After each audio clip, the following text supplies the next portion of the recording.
Brethren मिल्लत इस्लामी अस्सलामु अलैकुम व रहमतुल्लाहि व बरकातुहू। अल्हम्दुलिल्लाहि व कफ़ा व सलामुन अला हबीबिहिल मुस्तफ़ा अम्मा बअद फ़अऊज़ु बिल्लाहि मिनश शैतानिर रजीम बिस्मिल्लाहिर रहमानिर रहीम वमा उमिरू इल्ला लियअबुदुल्लाह मुख़लिसीन लहुद्दीन व क़ाल अल्लाहु तआला वलन तरदा अन्कल यहूद वलन नसारा हत्ता तत्तबिअ मिल्लतहुम सदक़ल्लाहु मौलाना अज़ीम। बारगाह रिसालत मुआब सल्लल्लाहु अलैहि वसल्लम में दुरूद पाक का हदिया पेश करें। अल्लाहुम्मा सल्लि अला सय्यिदिना व मौलाना मुहम्मद मअदनिल जूदि वल करम व आलिहि व अस्हाबिहिल किराम व इब्निहिल करीम व बारिक व सल्लिम सलातन दाइमतन सरमदन अबदा। अल्लाह अज़्ज़ा वजल फरमाता है कि लोगों को सिर्फ इस बात का हुक्म दिया गया है कि वो अपने रब को राज़ी करें, वो सिर्फ खालिस अपने अल्लाह की इबादत करें। यहाँ एक जुमला मैं आपको समझाना चाहता हूँ। जिंदगी भर आप जमीन पर नाक रगड़ दें, दुनिया तुमसे राजी नहीं होगी, लेकिन एक बार मौला की बारगाह में झुक जाओ, वो सारे गुनाह माफ करके राजी होता है। दुनिया अगर तुमसे थोड़ी देर के लिए राजी हो भी गई तो उसके दिल में वो बात रहती है कि इसने मेरे साथ गलत किया है, लेकिन रहमान का मामला ये है कि बड़े से बड़े गुनाहों को ऐसे छुपाता है जैसे उसने किया ही नहीं था। मेरे आका सल्लल्लाहु अलैहि वसल्लम फरमाते हैं अत्ताइबु मिनज़ ज़ंबि कमन ला ज़ंब लह, गुनाहों से बाज आने वाला, तौबा करने वाला ऐसा ही हो जाता है अल्लाह की बारगाह में जैसे उसने कभी गुनाह किया ही नहीं था, जैसे उसका गुनाह हुआ ही नहीं। अब यहाँ पर मतमय नजर हमारा, अक्सर लोग यही इसी बात में रह गए जिंदगी भर कि लोगों को राजी करना है, और कभी ये दुनिया राजी होती नहीं। और कुरान की एक और आयत मैं आपके सामने पढ़ रहा हूं, पहले पारे की है, वलन तरदा अन्कल यहूद वलन नसारा हत्ता तत्तबिअ मिल्लतहुम। यहूदी और ईसाई तुमसे हरगिज राजी नहीं होंगे जब तक कि तुम उनके दीन में दाखिल ना हो जाओ। ये जो लोग सेकुलरिज्म का चेहरा लेकर के और अपना लिबास बदल करके सोचते हैं कि मैं इनको थोड़ा सा राजी कर लूंगा, कभी नहीं होगा। कुरान कह रहा है बरसों उनकी खिदमत करने वाले लोगों को एक लात में निकाल देते हैं। तासुब दीन का हमेशा कीड़ा ये बाकी रहता है। इसीलिए मैं ये बातें अर्ज कर रहा हूं कि साथ में रहना, मुआमलात करना और है, लेकिन किसी को राजी करने के लिए अपने आप को बदल देना ये और है। आपको हुक्म क्या दिया गया? आप हिंदुओं में, क्रिश्चियंस में, ज्यूज के बीच में, यहूदियों के बीच में जिए, अच्छे अखलाक के साथ जिए। ये नहीं है कि इस्लाम हमेशा उनके खिलाफ तलवार उठाए रहने का हुक्म दे रहा है, नहीं है। आप अच्छे अखलाक के साथ जी सकते हैं कि वो पड़ोसी हैं या उनके साथ तिजारत है, उनके साथ मामलात है, लेन देन है, ठीक है। अपने अच्छे अखलाक के साथ उनके साथ जीने की इजाजत इस्लाम देता है, लेकिन साथ में मैं ये जुमला ऐड करता हूं, साथ में अच्छे अखलाक से जीना और है, लेकिन उनकी खुशामदी के लिए, उनकी रजा के लिए अपने आप को छोड़ देना, अपनी आइडेंटिटी बदल देना, यह मुनाफिकत है। और ये बात पक्की है कि तुम कभी भी उनको राजी नहीं कर सकते। आप देख लेना, मैं इस बात को हो सकता है नाम के साथ ना जिक्र करूं, 40-40 साल जिन्होंने नौकरियां की हैं, जूतियां उठाई हैं, उनको किक मार के निकाल दिया गया। क्यों? नाम के साथ जुड़ा हुआ है, नाम के साथ मुसलमान नाम लगा हुआ है तो एक्सेप्टेबल नहीं है। कई ऐसे हमने देखे जो मीडिया के हॉट कुर्सी के हीरो बनने की कोशिश करते रहे, इस्लाम को गालियां दे करके, मुसलमानों को गालियां दे करके। वो कौन थे? जो मॉडर्न मुसलमान कहलाते हैं, उनके नाम भी मुसलमान ही हैं, सोशल मीडिया के बड़े मशहूर लोग, लेकिन वो क्रिटिसाइज करते सिर्फ मुसलमानों को। इस वजह से करते थे ताकि ये दूसरी जमात हमसे राजी हो जाए। ऐसा कभी नहीं होगा। जिस दिन तुम्हारी पूंछ उनके पांव के नीचे आती है, तुम्हारा सारा कच्चा चट्टा निकाल के, तुम्हारी जितनी वफादारी की बातें थी तुम्हारे मुंह पे मार दी जाती हैं, फिर कहा जाता है कि ये मुसलमान है। खुलासा क्या है ये बातें करने का? मेरे खुलासा सिर्फ ये है कि अल्लाह ताला ने फरमाया कि तुमको दुनिया राजी करने के लिए मैं नहीं भेजा, अपने रब को राजी करने की कोशिश करो, और तुम उसके हो गए तो एक असर भी मैं आपको बताऊं, कितनों का दिल जीत सकते हो तुम।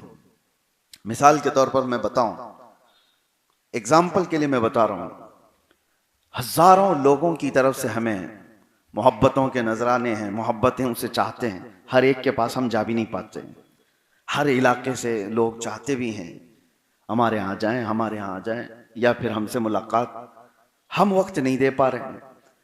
लेकिन एक चीज मैं सोचता हूं, इनको सबको राजी करने के लिए मैंने मेहनत तो कुछ नहीं किया। क्या है, इनको एक चाय पिलाएं, इनको दावत किए हों, इनको कुछ दिया हो, बहुत दूर बैठे हुए देहातों में वो गायबाना हमसे ऐसी मोहब्बत करते हैं जिसकी इंतहा नहीं है। वजह क्या है? एक बात समझ करके चलो, लोगों को राजी करने में अगर लग गए तो तुम्हारी जिंदगी खत्म हो जाएगी। लोगों के दिलों में मोहब्बत डालना तुम्हारे अमल से नहीं, वो अल्लाह के फजल से होता है। इन्नल्लज़ीना आमनू व अमिलुस्सालिहाति सयजअलु लहुमुर रहमानु वुद्दा। अल्लाह फरमाता है, सूरह ताहा की आखिरी आयतें हैं, सूरह मरियम की आखिरी आयतें हैं। रब ताला फरमाता है, बेशक वो लोग जिन्होंने जो ईमान लाए और नेक अमल किए, अन करीब अल्लाह ताला उनकी मोहब्बत मखलूक के दिल में डाल देता। वो कहां तक जाती है आपको अंदाजा भी नहीं। इसलिए इकबाल ने बहुत खूब कहा था, वो एक सजदा जिसे तू गिरा समझता है। गिरा का मतलब क्या है? भारी। वो एक सजदा जिसे तू भारी समझता है, हजार सजदों से देता है आदमी को नजात। हर दरबार में झुकने से मौला का सजदा बचा लेता है। ये एक सजदा तुझे बचा लेता है हर जगह हाथ फैलाने से। और इकबाल ने ही ये कहा था, हमें करनी है शहिंशाह बतहा की रजा जोई। वो अपने हो गए तो रहमत परवरदिगार अपनी। जिसको राजी करने के लिए भेजा गया है उसको राजी कर लो ना, कभी इसके पीछे कभी उसके पीछे। आज लोगों के चेहरे बदलते हुए हम देखते हैं, मौसम के बदलते ही उनके ख्यालात भी बदले। आज ये पार्टी हुकूमत पर बैठी हुई है तो इनकी रजा में बात करो, इनके कसीदे पढ़ो। कल ये निकल गए तो दूसरे के लिए, और फिर वो निकल गए तो तीसरे के लिए। लेकिन एक बात याद रखना कि पहली वाली भी तुमसे नाराज है, दूसरी भी नाराज है, हो सकता है तीसरी का वक्त खत्म होते वो भी नाराज है। तुम अपनी जिंदगी के अच्छे अयाम उनकी तारीफ किए, लेकिन उनके जाने के बाद वो नाराज ही रहे। लेकिन मैं आपको बताता हूं, कयामत का मंजर है। तुम यहां पर 10-10 साल हुकूमतों की चापलूसी करते रहे, किस वजह से? सिर्फ उनका पावर, उनकी ताकत और उनका नशा देख करके। और उनके जाने के बाद फिर दूसरे की तारीफ करते रहे। और ये पहले वालों ने याद भी नहीं रखा तुमको कि कब तारीफ किए थे तुमने, भूल गए, छोड़ दिया गया।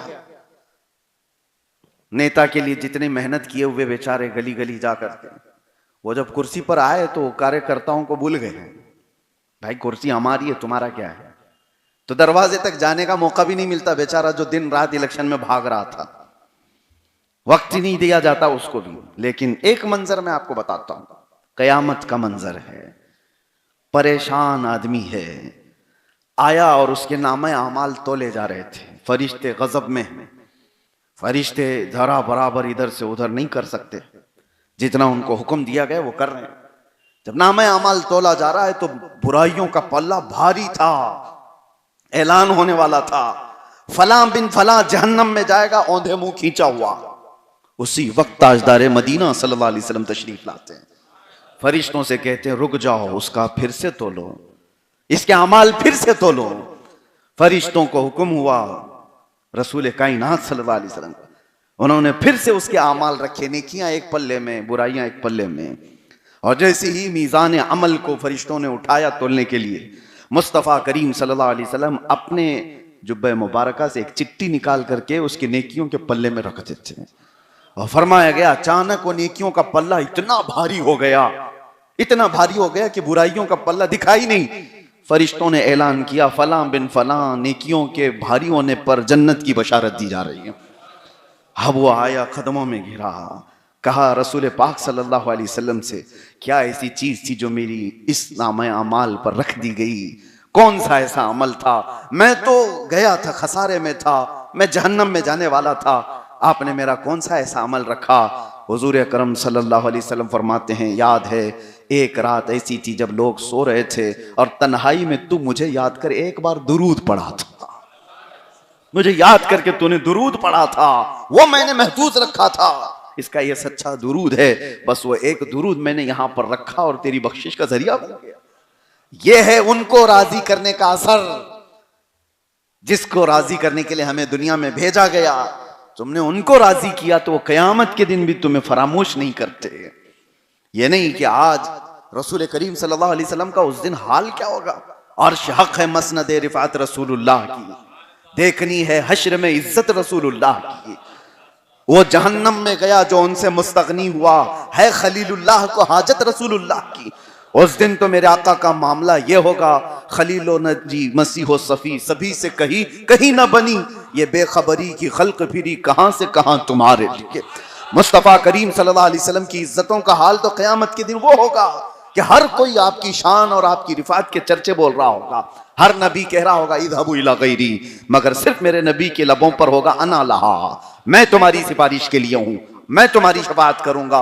उस रसूल पाक सल्लल्लाहु अलैहि वसल्लम की बुलंदी और ऊंचाई को कौन अंदाजा कर सकता है। लेकिन मैं आपको बता रहा हूं, उस बुलंदी पर पहुंचे जाने के बाद उस रसूल पाक सल्लल्लाहु अलैहि वसल्लम का हाल यह है, फरमाते हैं तुम मुझे कयामत के दिन देखोगे, मेरे एक कंधे पर चादर होगी और वो खिसक करके गिर रही होगी, मैं अपने एक हाथ से ये चादर संभाल रहा होगा और दूसरे हाथ से अपने उम्मती गरीब को पकड़कर जन्नत में ले जा रहा हूं। जो न भूला हम गरीबों को रजा, याद उसकी अपनी आदत कीजिए। कब तक ये दुनिया की छोटी छोटी रजाओं में आप रहोगे, चापलूसी में अपनी जिंदगियां कुर्बान करोगे। इसीलिए आला हज़रत फाजिल बरेलवी रहमतुल्लाहि ताला अलैह की बारगाह में एक साहब आए थे नानपारा के, यूपी में एक जगह है नानपारा बहराइच के करीब, और वहां से वो साहब आए और कहा कि आला हजरत अच्छे अशार लिखते हैं। और नानपारा के एक नवाब साहब थे, नवाबों का दौर था, बड़े जो अपने अपने इलाके के गवर्नर की हैसियत रखते थे। तो एक साहब आए और उन्होंने ये सोचा कि नवाब साहब की शान में कुछ अशार में आला हजरत से लिखवा लूं, क्योंकि इनके अशार की तूती बोलती है, बहुत अच्छी उर्दू में आला हजरत अशार लिखते थे। कहा इनसे मैं कुछ अशार लिखवा लूं तो मुझे नजराने भी मिल जाएंगे। पहले का सिस्टम भी ऐसा था कि बादशाहों के सामने शायर पढ़ते थे और उनको वो नजराने दिया करते थे। आज भी देखते होंगे कई शायर सेठों के आसपास खड़े होकर के उनके कसीदे पढ़ रहे होते हैं, उन पर नोटों की बारिश हो रही होती है। हाँ, हुजूर की शान में पढ़ो तो लोगों में जोश कम है, पीर साहब की शान में पढ़ो तो उड़ाया जा रहा होता है। वो निजाम शायरों का बहुत पहले से चला आ रहा है। तो उस वक्त आला हजरत के पास एक साहब आए, कहा हमारे एक नवाब साहब हैं, आप चंद अशार लिख करके हमें दीजिए ताकि मैं उनकी शान में पढ़ूं तो मुझे कुछ नजराने दें, नानपारा के रहने वाले। तो आला हजरत ने उनका कलाम, उनकी बात सुनी और उसके बाद कलम उठाया और फिर लिखना शुरू किया। वो कमाल हुस्न हुजूर है कि गुमान नक्स जहां नहीं, यही फूल खार से दूर है, यही शम्मा है कि धुआं नहीं। किसकी शान में लिख रहे हैं? पूरा हुजूर की शान में लिख रहे हैं, पूरा नबी पाक की शान में। फिर वो अशार ऐसे हैं कि आप सुनो तो रोंगटे खड़े हो जाए। मेरे आका की शान में आला हजरत कहते हैं, या रसूल अल्लाह तेरे आगे यूं हैं दबे लचे, फुसहा अरब के बड़े बड़े, कोई जाने मुंह में जुबान नहीं, नहीं बल्कि जिस्म में जान नहीं। करूं तेरे नाम पे जान फिदा, न बस एक जान दो जहां फिदा, दो जहां से भी नहीं जी भरा, करूं क्या करोड़ों जहां नहीं। आला हज़रत कह रहे हैं एक जान फिदा कर दूं या रसूल अल्लाह आपके नाम पर, करूं तेरे नाम पे जान फिदा। और एक जान फिदा करने के बाद जी भर नहीं रहा है, दोनों जहां आपके नाम पर फिदा कर दूं। और उसके बाद कहते दोनों जहां फिदा करने पर भी जी नहीं भरता, करूं क्या करोड़ों जहां है नहीं तो आपके कदमों पे ला के रख दूं। करूं क्या करूं तेरे नाम पे जान फिदा, न बस एक जान दो जहां फिदा, दो जहां से भी नहीं जी भरा, करूं क्या करोड़ों जहां नहीं। आखिर में इस कलाम के आखिर में वो साहब तो नानपारा वाले थे, नानपारा वाले थे, उनके बात पर ये कलाम लिखा जा रहा था। आखिर में आला हज़रत का कलम जलाल में लिखता है, जो मैं आपसे कहना चाहता हूं वो वक्त का मुजद्दिद कहता है, करूं मद है अहले दुवल रजा। अहले दुवल कहते हैं मालदारों को, पैसे वालों को, मद कहते हैं तारीफ को, और आला हज़रत कहते हैं मालदारों की तारीफ करे रजा, करूं मद अहले दुवल रजा। अरे पड़े इस बला में मेरी बला, मैं कहां इस बला में पड़ जाऊं, ये मालदारों की खुशामदी करूं, इनकी चापलूसी करूं। करूं मद अहले दुवल रजा, पड़े इस बला में मेरी बला। अरे मैं गधा हूं अपने करीम का, मैं गधा हूं अपने करीम का। और आखिर का जुमला काबिल गौर है, आला हजरत की हाजिर दिमागी देखो, कहते हैं करूं मैं गधा हूं अपने करीम का, मेरा दीन पारा नान नहीं। अब बदल दिया, नान पारा को उल्टा कर दो तो क्या हो जाएगा, पारा नान। नान पारा गांव का नाम है, और पारा नान का मतलब होता है रोटी का टुकड़ा। पारा कहते हैं टुकड़े को फारसी में, नान कहते हैं रोटी को। नान आपने भी खाई होगी ना, हाँ, कोरमा और नान तो खाते हैं। तो नान जो है ना रोटी को कहते हैं, और पारा जो है टुकड़े को कहते हैं। आला हजरत ने नान पारा को बदल करके रख दिया और कहा कि मेरा दीन रोटी का टुकड़ा हासिल करना नहीं है, मैं गधा हूं अपने करीम का। अजीजान गिरामी, यही वो मकाम है जो उनको वक्त के मुजद्दिद तक पहुंचा दिया। रजा दूसरों की रजाई के लिए नहीं जिया करता। आला हजरत ने कई जगहों पर अपने कलाम में ये जिक्र भी किया है कि हमारी जिंदगी का जो मकसद है वो हुजूर की बारगाह में। एक बार मैं आपको बता रहा हूं, मुर्शिद गिरामी हुजूर ताजुल शरिया रहमतुल्लाह ताला अलैह से हम सुन रहे थे।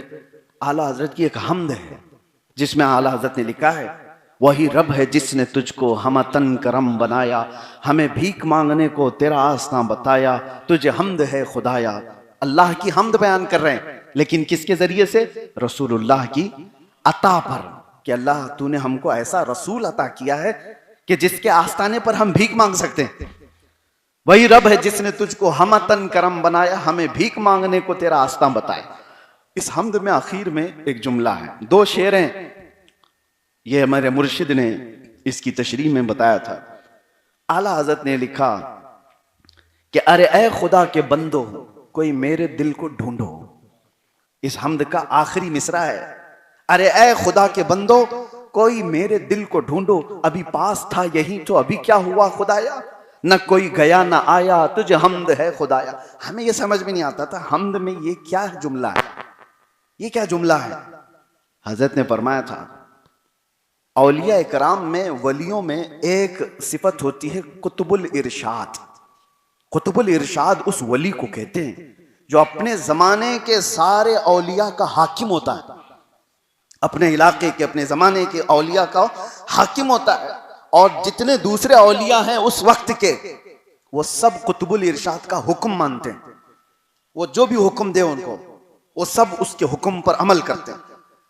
और आला हजरत का मकाम कुतुबुल इरशाद का था, कुतुबुल इरशाद का था। एक दिन अचानक उन्होंने सारे औलिया को जो उनके जमाने के थे हुक्म दे दिया कि आज तुम्हारी ड्यूटी है, तुम्हारा काम है रजा का दिल ढूंढ के लाओ। मेरा दिल कहां है, इसी को अशार में बयान कर रहे हैं आला हजरत। अरे ए खुदा के बंदो, कोई मेरे दिल को ढूंढो, अभी पास था यही तो अभी क्या हुआ खुदाया, ना कोई गया ना आया, तुझे हमद है खुदा। कौन चुरा ले गया, कहां गया है दिल। अब जो मर्दाने हक थे, जो औलिया वक्त थे, सब उस दिल को ढूंढने पर लग गए और सब ढूंढ करके आए। फिर आ करके उन्होंने जो जवाब दिया वो आला हजरत ने फिर दूसरे शेर में लिखा। सब ने आकर के कहा, हमें ए रजा तेरे दिल का पता चला बमुश्किल, हमें ए रजा तेरे दिल का पता चला बमुश्किल, दरे रोजा के मुकाबिल वो हमें नजर तो आया। बहुत ढूंढा हमने, कहां गया, और फिर जा करके देखा तो आस्ताने मोहम्मदिया पर लगा हुआ दिखा है। ये दिल है, जब फना हुआ किसी एक की रजा में तो अल्लाह ताला ने आज हर एक के दिल में उनको बिठा रखा है। इसीलिए मेरे अजीजों, उन्होंने ये कहा ना आला हज़रत ने, ऐसी जिंदगी गुजारो उन्हें जाना उन्हें माना, न रखा गैर से काम, लिल्लाहिल हम्द में दुनिया से मुसलमान गया। आज हमारी हालतें ये जो इस तरह की हुई, हम वक्त के साथ अपने आप को बदलने की कोशिश करते हैं। ऐसा नहीं है कि नहीं बदलना चाहिए, आप बदलो, लेकिन ऐसा भी ना बदलो कि तुम्हारी असलियत और तुम्हारी शनाख्त, तुम्हारी आइडेंटिटी भूल जाओ। ऐसा भी तो नहीं होता कि तुम्हारी जो शनाख्त है वही भूल जाओ। मैंने देखा तुर्की में 650 साल तक खिलाफत उस्मानिया, सल्तनत उस्मानिया कायम थी। आज जो तुर्की के हालात है, मैं देख कर के आ रहा हूं, पूरे शहरों में मुसलमानों की शक्ल ढूंढना भी मुश्किल है। अजानें हो रही है, नमाजें हो रही हैं, तिलावतें हो रही हैं, लेकिन यूरोप की ऐसी छाप उन पर पड़ी हुई है कि आप 10 कदम आगे बढ़ नहीं सकते नंगी औरतों को देखे बगैर, और यहाँ लिबास में, और वो उनके लिए आम सी बात है। रास्तों पर जिना करते हुए, जो हमने हदीसों में पढ़ा था कि एक वक्त आएगा मर्द और औरत ऐसे जिना करेंगे जैसे गधे और जानवर रास्ते पर जोड़ा खाते हैं, वो हालात यूरोप के जो हैं वो इस मुल्क में नजर आने लगे। शराब की सबसे ज्यादा सप्लाई, रात भर तवाइफों के अड्डे जिसको लाइसेंस दिए जाते हैं, ये सब वो मंजर देख करके कलेजा मुंह को आता है। बदलने का मतलब ये नहीं है कि जमाने की तरक्कियों के साथ आदमी ऐसा बदल जाए कि उसकी हकीकत ही खत्म हो जाए। ऐसा तो नहीं होता कि अपनी आइडेंटिटी खत्म हो गई। मुसलमान, तुम्हारे लिए हर जमाना एक ही फैशन है, वो सुन्नत मुस्तफा का है।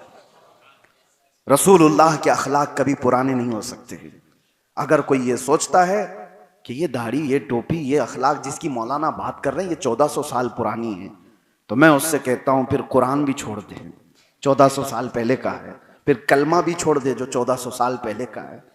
फिर अजान भी छोड़ देगा जो 1400 साल पहले की है। नमाज भी छोड़ देगा जो 1400 साल पहले की है। अरे देख, हुसैन का तज़किरा अभी तक मरा नहीं, 1400 साल पहले का है। हर जमाने में सुनाओ मुहर्रम का तज़किरा, ताजा नहीं लगता आपको? इस्लाम में अल्लाह ताला ने वो असर रखा है कि इसकी चीजें पुरानी नहीं होंगी। अगर पुरानी हो रही होती तो ये जुमा में तुम आते भी नहीं। हर जुमा कौन तुम्हें खींच कर लाता है? क्या जुमा का कभी पोस्टर लगता है? कभी ऐलान होता है, अनाउंसिंग होती है कि आओ आओ जुम्मा हो रहा है?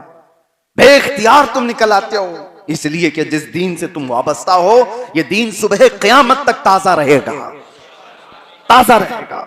लेकिन बात सिर्फ अखलाक और आमाल की आ जाती है कि तुम यूरोप के पीछे भागने लग गए और अपने आप को सेक्युलर कहलाने के लिए, अपने आप को बदलने के लिए कि मैं भी थोड़ा पॉश लगूं, तो उनकी चीजों पर भागने लग गए कि मुझे दुनिया पॉश समझेगी। कभी तुमको वो इज्जत नहीं दी जाएगी, तुम चाहे पूरा अपने आप को बदल डालो।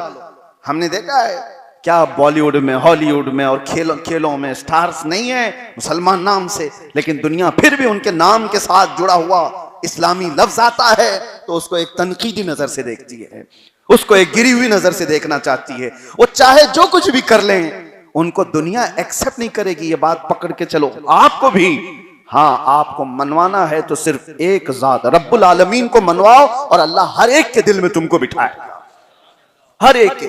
फिर तुम दुनिया की जरूरत बन जाओगे। आज भी हमदी ताला हमने देखा है, क्या हमारा लिबास कोई खराब दिखता है?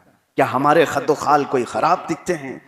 अल्हम्दुलिल्लाह, मैं आपको बताता हूँ कई जगहों पर, ये मैं तहदीस नियामत के लिए कह रहा हूँ, अमामा शरीफ इसी तरह से मैं कई मरतबा एयरपोर्ट से गुजरता रहा, तो कुछ डिपार्टमेंट के लोग हैं तो कसरत से आने जाने की वजह से वो तो जानते भी हैं, पहचानने भी लग जाते हैं, कसरत से आ रहे जा रहे हैं। जिस तरह से चंद ही महीनों पहले एक साहब आए, उन्होंने कहा कि मैं देखता हूं आप जब भी आते हैं सारी चीजें हैं, लेकिन एक चीज बहुत अच्छी लगती है, मैं सिर्फ आपका लिबास देखते रहता हूं।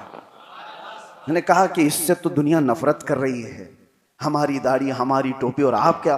कहा नहीं, कुछ तो है, अच्छा लगता है। हमने महसूस किया मेरे नबी के अखलाक कभी पुराने नहीं हो सकते। तुम इज्जत इसी में हासिल करो, इज्जत इसी में हासिल करो। आदमी जब खुद के अंदर अपने घर को नहीं बनाना चाहता तो फिर उसका घर चमकेगा कैसे? तुम्हारा दीन कोई इधर उधर का, बस्ती का, मोहल्ले का लिया हुआ दीन नहीं है, यह आफाकी दीन है और क़यामत तक के लिए आया हुआ दीन है। यह ऐसा एक रेवोल्यूशन नहीं है जो किसी ने, एक जैसे क्रांतिकारी ने शुरू किया और उसकी मौत के बाद वो खत्म हो गया, ऐसा नहीं है।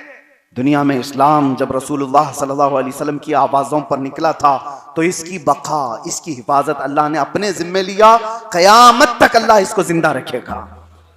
अब मसला दीन का और कुरान का और इस्लाम का नहीं है, हमारे और आपके ईमान का है। इस्लाम तो रहेगा, कुरान भी रहेगा, आपको फिक्र करने की जरूरत नहीं, कोई कुछ नहीं करेगा इसका। हजार चाहे जमातें बैठ जाएं, कुरान को जलाने की कोशिश करें, इस्लाम को मिटाने की बात करें, कुछ नहीं होने वाला। हाँ, फर्क तुम्हारे और हमारे ईमान का है कि तुम्हारे साथ क्या होगा, मेरे साथ क्या होगा। दीन बाकी रहेगा और अल्लाह जब चाहे ये पूरे 1,00,000 लोग भी मर जाएं, रब तबारक व तआला पत्थरों को उठा करके हिदायत अता फरमा सकता है। वो अपने दीन का काम किसी से भी लेगा। कोई इस जगह दूसरी कौम आएगी, दूसरे पैदा होंगे। आपको पता है बगदाद को तबाह करने वाले लोग ततारी थे। ततारी बहुत खूनखार कौम थी, जहां देखा मुसलमानों को मारा, मुसलमानों की खोपड़ियों से उन्होंने मीनार बना दिया था और दरियाए दजला का पानी पूरे मुसलमानों के खून से लाल कर दिया था। बगदाद में जब घोड़े दौड़ते थे तो पूरे घोड़ों के टाप खून में भीग जाते थे, तर हो जाते थे, इतना खून बहाया था ततारी लोगों ने। और उस वक्त मुकाबला करने की हिम्मत भी नहीं रह गई थी, मुसलमान सब बिखर गए। हजारों लाखों किताबें उन्होंने जला डाली दुश्मनी में, जैसे आज ये कर रहे हैं बहुत सारे। इनके अंदर इतना जहर भरा हुआ है, तासुब इतना है कि कहीं एक मुसलमान नजर आ जाए उसको टारगेट करो। 1 लाख लोग प्रोटेस्ट कर रहे हैं, उनसे कोई मतलब नहीं, एक दाढ़ी वाला दिखे तो उसको उठाओ, सारी एनर्जी उस पर लगाओ। ये तासुब के कीड़े ये आज से नहीं, बरसों से चले आ रहे हैं। और वो ततारी कौम का मैं बात आपके सामने रख रहा हूं, आप देखना ये चीज होगी अल्लाह जब चाहे। ततारी कौम इतनी जालिम, अजान की आवाज नहीं सुन सकती थी। हो रहा है आज, हाँ, बगदाद में अजानों पे पाबंदी थी। एक बुजुर्ग तहखाने में अजान दे रहे थे, उनको पकड़ करके ले आए ततारी। कहा बाबा तुम देख नहीं रहे हो बगदाद पूरा खत्म हो गया, तुम कहां से अजान दे रहे हो? बूढ़े मियां ने कहा कि जब तक मेरी जिंदगी बाकी है मैं अल्लाह अकबर तो कहता रहूंगा। तो जानते हैं ततारी बादशाह की बेटी जा रही थी, जो ये अजान सुनकर बाबा को बुलाई, कहा डर नहीं लगता तुझको, हम मार डालेंगे। तो उस बाबा ने कहा नहीं डर तो नहीं लगता, आज या कल कभी तो मरना ही है, अल्लाह के नाम पे मर जाऊंगा। कहा कौन सा अल्लाह जो तुम्हारा इतने लोगों को मरवा दिया, खत्म कर दिया, बचाया नहीं, उस अल्लाह की बात कर रहे हो? बाबा ने कुछ भी नहीं कहा। बाबा ने कहा होता है ऐसे, होता है। कहा क्यों होता है ऐसे? मिसाल क्या दे दी बाबा ने। कहा देखो बेटा, आपने बकरियां चराने वाले को देखा होगा। कहा बकरियों का झुंड लेकर के जाता रहता है, बकरियों का झुंड लेकर जाता, लेकिन हर बकरी चराने वाला चरवाहा एक कुत्ता भी पालता है। कहा बाबा ने कुत्ते भी उसके साथ, 1 या 2 कुत्ते रहते हैं। कहा क्यों?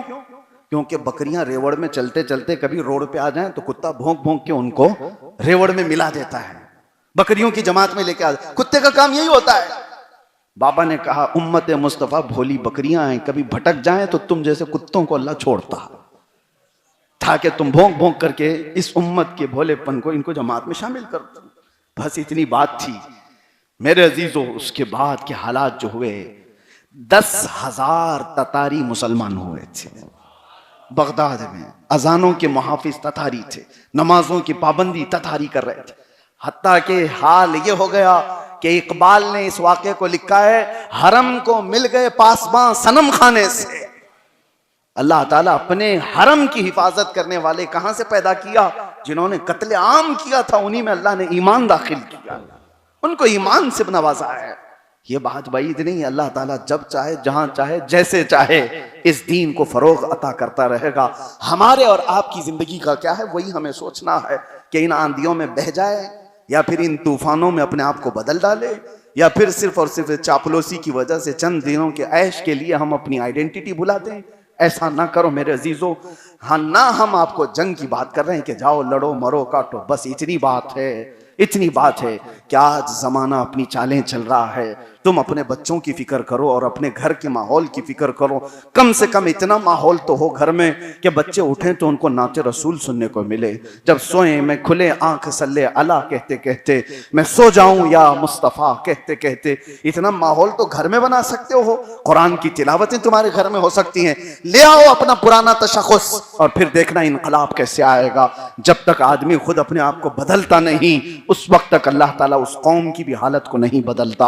आज हम मस्जिदों में बैठ करके दुआएं कर रहे हैं, बाहर जाकर के हराम खा रहे हैं। यहां पर फिक्र है फिलिस्तीनियों की और बाहर हराम खाने से फुर्सत नहीं है। किसी को हलाल और हराम की तमीज नहीं और दुआएं बड़ी बड़ी कर रहे हैं। कहां से असर आएगा? अखलाक और किरदार देखो। हुजूर की इज्जत की बड़ी फिक्र है, लेकिन अपने चेहरे पर हुजूर की इज्जत लाना नहीं चाहता।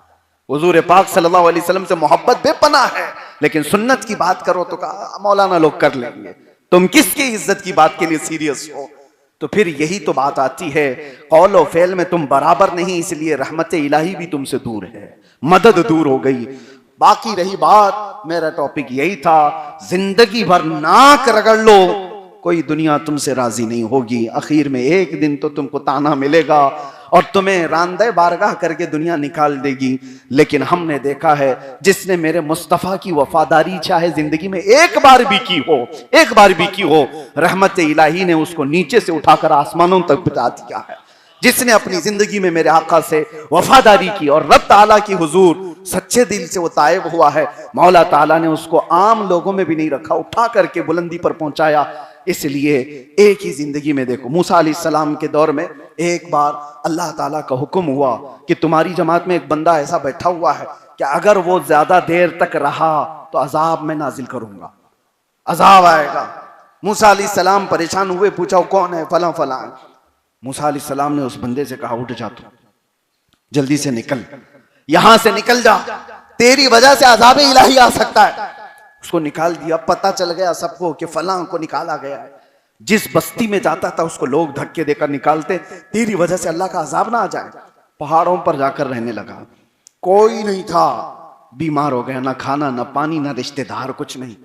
अब आदमी जब टूट जाता है तो रोने लगता है। कहा सच्चे दिल से तौबा किया और बारगाह इलाही में कहने लगा कि मौला, अगर मैं इतना ज्यादा गुनहगार हूं कि तेरी रहमत कम हो गई है तो फिर मुझे हिलाक कर दे, और अगर मैं बख्शे जाने के काबिल हूं तो मौला तेरा नाम अरहमुर राहिमीन है।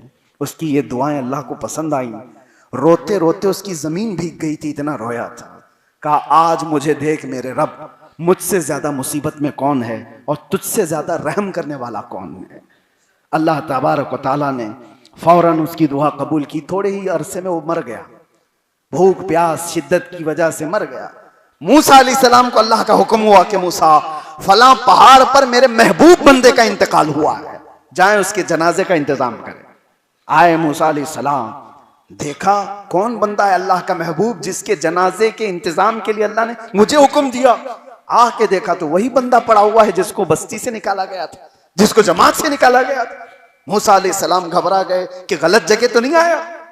रब ताला से पूछा कलाम करके कि मौला यही बंदा है या कोई और है जो तेरा महबूब है? मौला ने फरमाया यही बंदा है, यही बंदा है। इसकी तजहीज और तकफीन मूसा अलैहिस्सलाम ने की, अल्लाह के नबी ने की। उसके बाद पूछा रब ताला से, मौला थोड़े दिन पहले तो इसकी वजह से तू अजाब नाजिल करने वाला था और ये तेरा महबूब कैसे हुआ?